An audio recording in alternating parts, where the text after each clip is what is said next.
Former President Donald Trump had a heck of a week in the courts and maybe trying to stay out of the courts, quite frankly. FBI agents searched his Palm Beach residence at Mar-A-Lago in an investigation over the possible mishandling of classified documents. A federal magistrate judge authorized the warrant. That's an extraordinary step for the FBI and DOJ to take. Then Attorney General Merrick Garland made a rare statement about the investigation and asked the judge to unseal a copy of the warrant and the receipt. That means a list of the things the agents were looking for and a list of the things they took. First, I personally approved the decision to seek a search warrant in this matter. Second, the department does not take such a decision lightly. Where possible, it is standard practice to seek less intrusive means as an alternative to a search and to narrowly scope any search that is undertaken. Third, let me address recent unfounded attacks on the professionalism of the FBI and Justice Department agents and prosecutors. I will not stand by silently when their integrity is unfairly attacked. The men and women of the FBI and the Justice Department are dedicated, patriotic public servants. Garland and the DOJ's motion essentially said, look, this was all under seal. It was all kept quiet.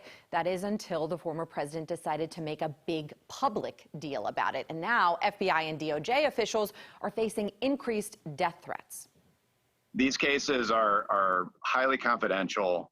One of the most frustrating things for certainly an FBI executive, an FBI leader, or even an agent on the ground is when there are leaks or when there are disclosures that can impact your ability to collect evidence and assess that evidence and deliberate with your team, the prosecutor, the agents, the analysts that are working on these cases.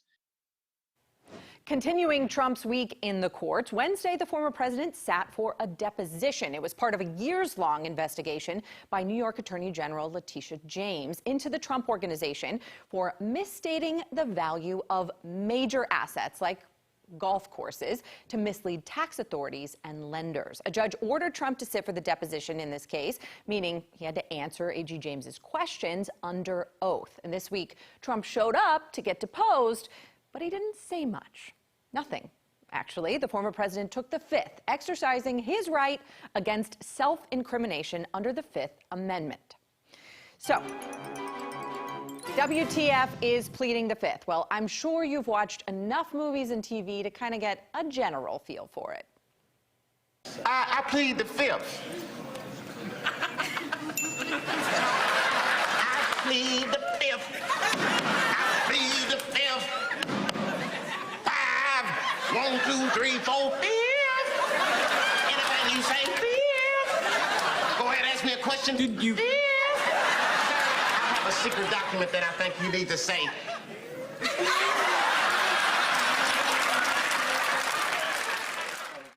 Well, as Chappelle demonstrated, pleading the Fifth pretty much means you can't be compelled to testify against yourself or incriminate yourself. But here's something you might not know. We all have this right not to answer questions if they could incriminate us. Now, refusing to answer questions cannot be used against you in a criminal case. No one can assume you did something criminal because you're taking the Fifth, at least legally, in a criminal case. But it's a different story in a civil case. There, a jury or a judge can make an adverse inference based on you taking the Fifth, aka they can consider your silence as you trying to hide something. So, the more you know. A federal appeals court dealt Trump another blow this week. The United States Court of Appeals for the District of Columbia Circuit, aka the D.C. Circuit, said the House Ways and Means Committee can have access to Trump's tax records.